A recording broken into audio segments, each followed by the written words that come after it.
stand up, it's our time to shine.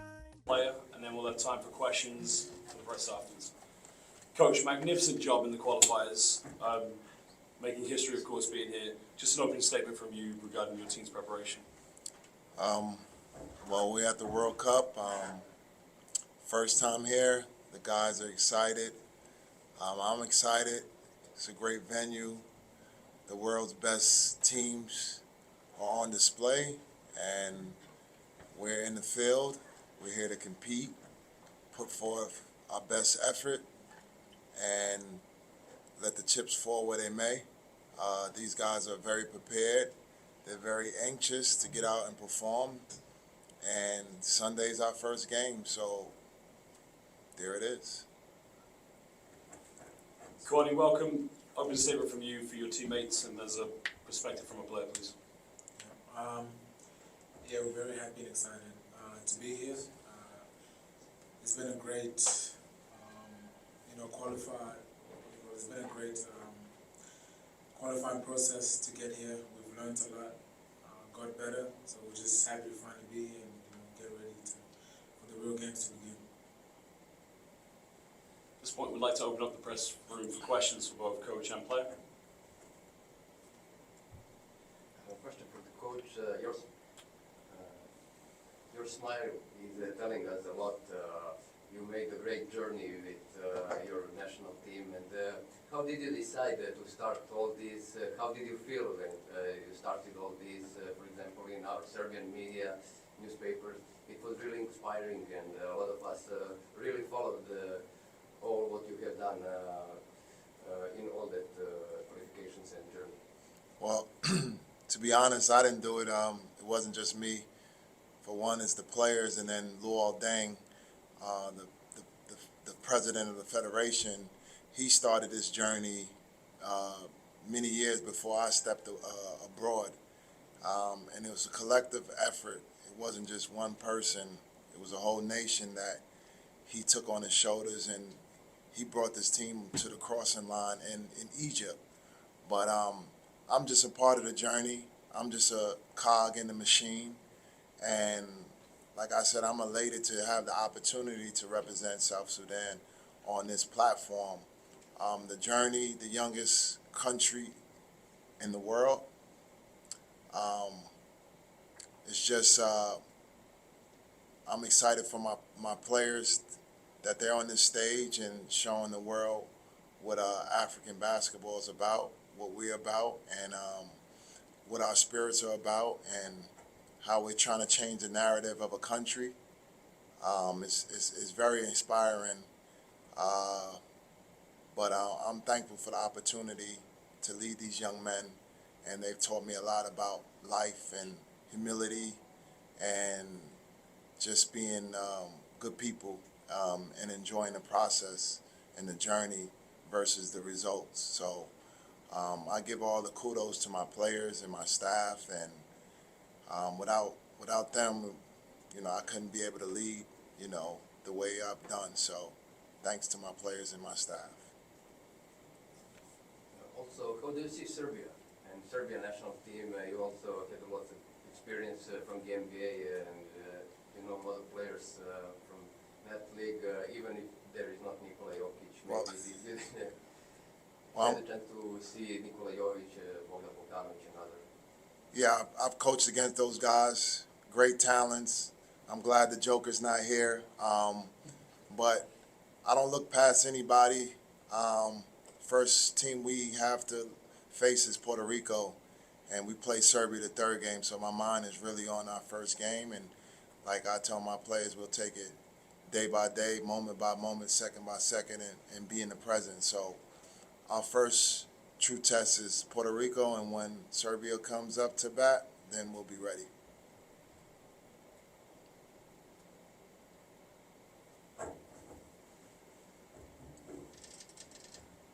Good evening, everybody. For the player questions, Nebojša Todorović from Serbia, Nova Doteres. If I'm not wrong, you play in Croatia, in Osijek. Yes. Could you tell us something about that experience? And you play in Adriatic League. Yes. You also play against the Serbian teams. Yep. what you can tell us about that experience in Adriatic League and about Serbian basketball. Absolutely. Thanks. Good luck. Yeah, so no, it was great. It was an amazing experience. It was my first time going over to Europe, and I didn't know what to expect. But overall, it was very good. Everyone was really welcoming. Got to travel a lot around that area. Played in Serbia. Got to eat cevapi. A lot of Serbian food and food native to that region. But it was good. It was a good league. I really got to see the passion in the coaches, the players, the fans. That was the one thing I could definitely take away from that was that, the coaches were very precise on, this is my first time doing tour days. Before that, I never really knew tour days. It was just, a lot of training, a lot of hours spent in the gym. It was really good, but really improved a lot. I thank everybody, all the coaches, all the teammates over there that welcomed me. And I still have one of our teammates was Serbian. His name was Mladen Grushanovic. So he said he's going to come down and watch. He was very happy as soon as we were teamed up with Serbia. He just said, I can't wait for that game. I want to be rooting for both of you. So, so it was a good experience. I can't wait to face Serbia.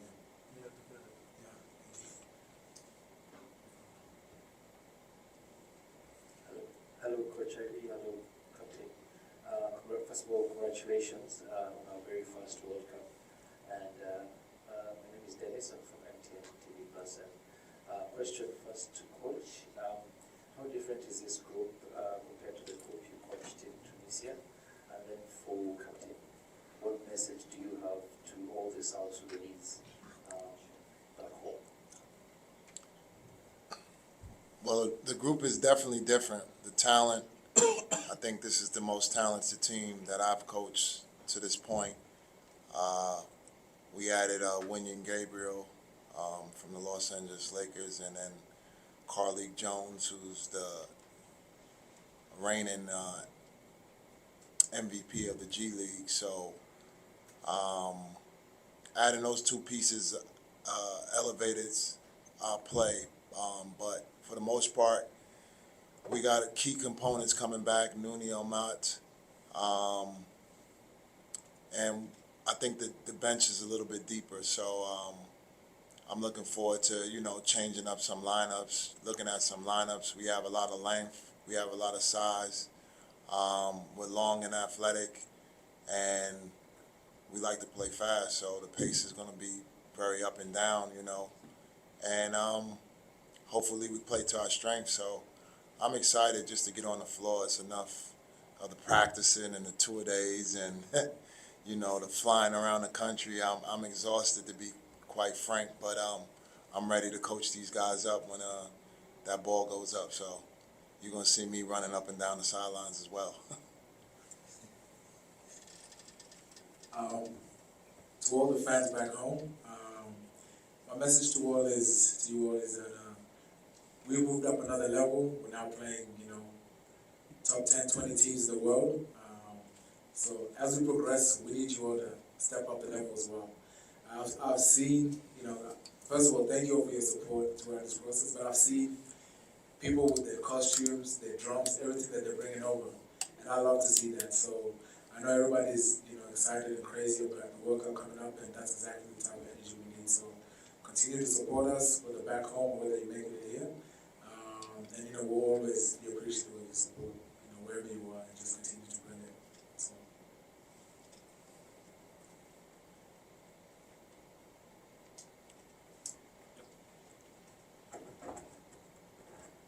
So my question is to Captain.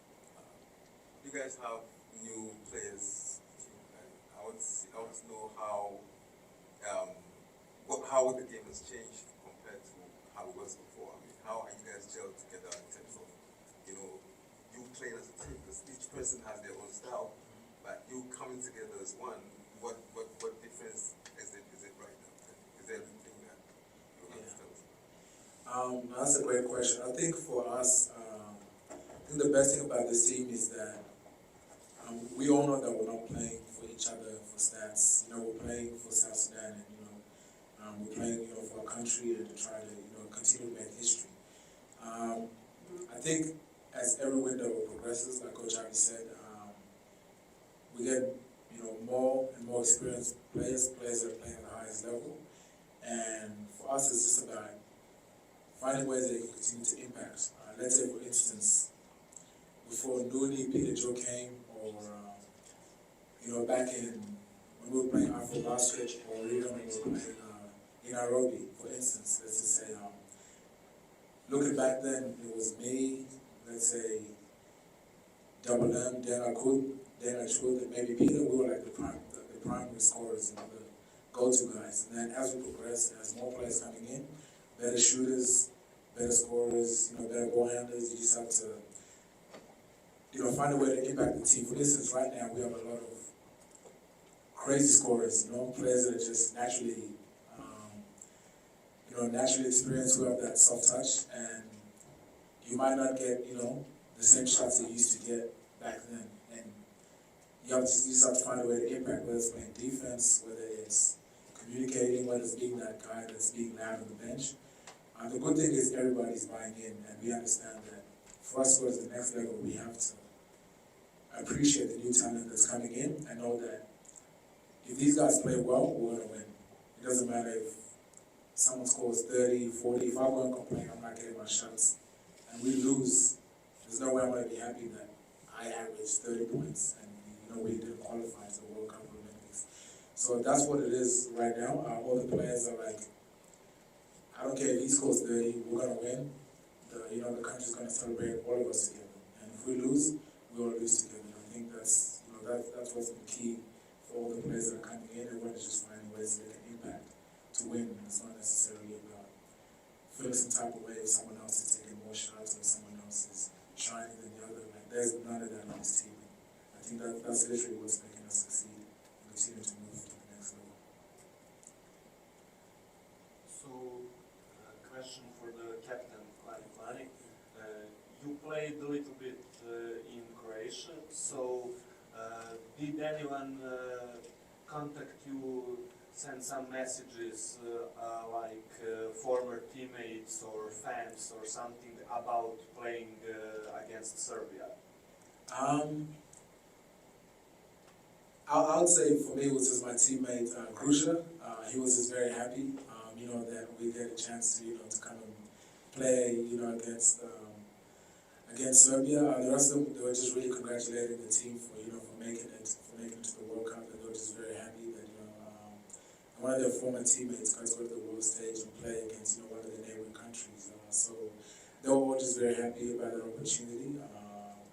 Because over there we were literally one big family. Everyone was happy for each other. And I know there's that competition, close-tight competition amongst the countries, but they were just very happy. So they were just very happy, good vibes. And they all said they were going to tune into this game. So Did they say that, to you to watch out for any particular player in Serbia team?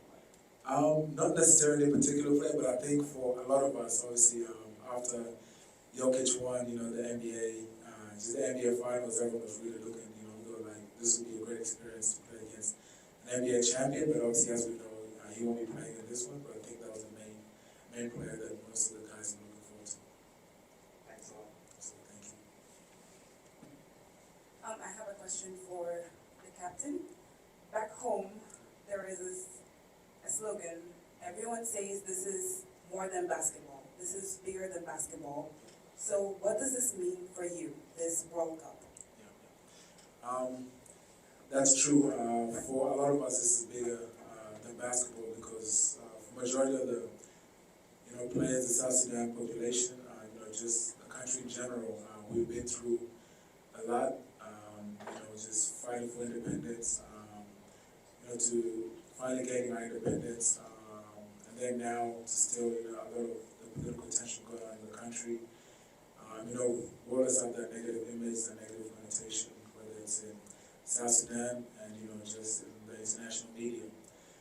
So for us, it's just, trying to change that narrative, trying to bring our people together, because a lot of people, really divided, whether it's in South Sudan or in the diaspora. We're still not really together. And for a lot of these players, they've never really got a chance to ever go back to to South Sudan. And this is a way to show people that, despite everything that's going on, we have a lot to offer, and we're capable of achieving so much more than what the media just shows out there. And basketball is one of the tools that we can use to bring people together, change the narrative, and continue to open pathways for a lot of the youth and a lot of South Sudanese everywhere around the world, whether it's just basketball, modeling, doctors studying. There's just so many fields out there, that South Sudanese can shine on and given that opportunity. And so that's why for us it's bigger than basketball. We just have to come here and continue to play, and continue to represent our country in the right way. Hey Coach, how are you? One of the teams in this group is Team China. You played in China before, and some players from the teams you used to face. So what is your expectations going to the second game of this group, especially against some of the players you probably know already? I have no expectations, because expectations lead to disappointment. So, like I said, Puerto Rico is our first match, and then when we line up with China, I'll worry about that game when we line up against China. They got a good team. Kyle is playing with them. I know his game, so we'll get prepared for those games when they come. But I'm most geared up for Puerto Rico. So like I said, I'm taking it one game at a time.